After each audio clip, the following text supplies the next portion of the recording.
Shadrack Miti, KTN News. Sherehe ya ukumbusho kuadhimisha miaka 30 tangu kufariki kwa makamu wa kwanza wa rais wa Kenya Hayati Jaramogi Oginga Odinga imefanyika siku ya leo kunradhi. Sherehe imefanyika katika ukumbi wa makumbusho wa Ufafa jijini Kisumu, ambapo unatoa fursa kwa kumbukumbu na mchango wa Jaramogi katika demokrasia ya nchi.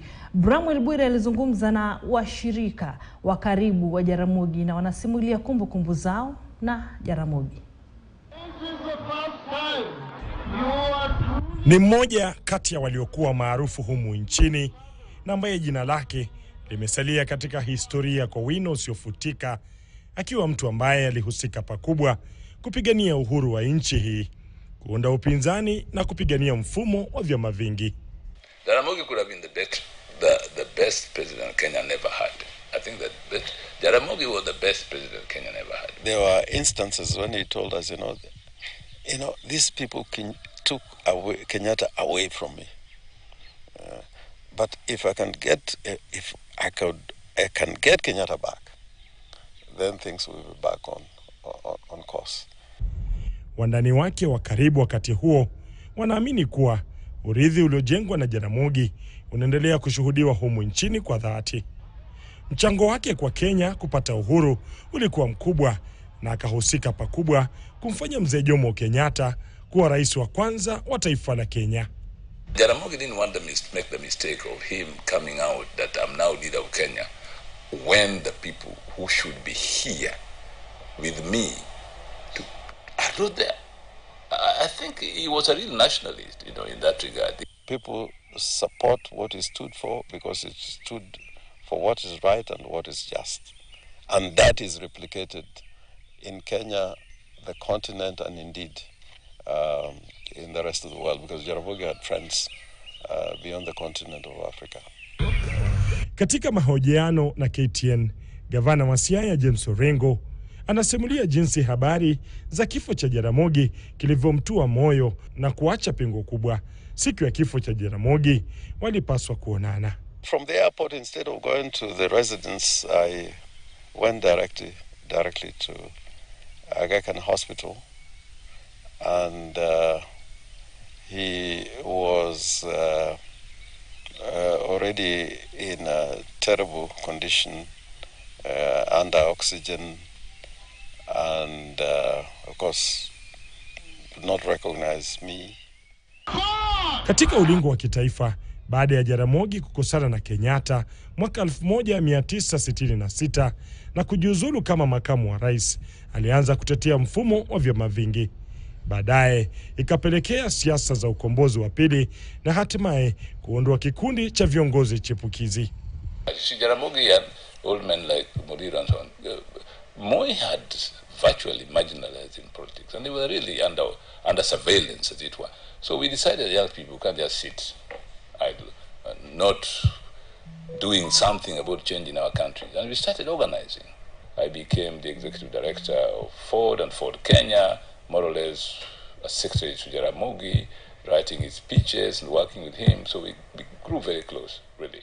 Hata hivyo, Oburu Odinga anasema kuwa licha ya baba yake kuwalea kama watoto wengine, vita vya mara kwa mara na utawala wa Moi na Kenyatta uliathiri familia yao, kwani walikosa pendo la baba mzazi.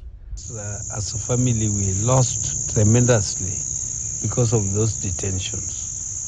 Jaramogi was a very big and successful businessman, but his businesses were destroyed when he was in detention. He was running a very successful bus company called Lolwe Transporters Limited, which at that time had more than 52 buses running all over, having routes all over Kenya, in Rift Valley, in Nairobi, to Tanzania, Tarime and beyond, and going to different parts of Kenya. And this was all destroyed in the absence of Jaramogi. Oburu anasema kifo cha Jaramogi huenda kilitokana na kufungwa mara kwa mara. When he came out of detention, he was not the same Jaramogi we knew before he went to detention. He came completely emaciated. He was very, very thin. He was completely, he was almost, his voice was almost lost. It was hoarse and very, very inaudible. So the life in detention, I believe, personally, is what caused Jaramogi to die at an early age. He would have died much, much later. Tumaini la Wanakenya. John Oyua, mwandishi wa habari mkongwe, naye anasimulia jinsi ilivyokuwa akikusanya taarifa kwenye mikutano na hafla za mzee Jaramogi Oginga Odinga. One of the stories I remember, I was sent to cover Jaramogi in a place called Oyugis, that was in Homa Bay County. He was going for a funeral.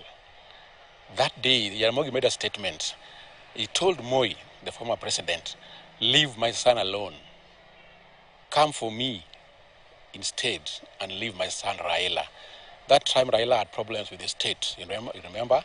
So at that time Raila was being hounded by the police all the time. So on that day, Jaramogi stood up and told mourners, I'm asking Moi, please leave my son alone.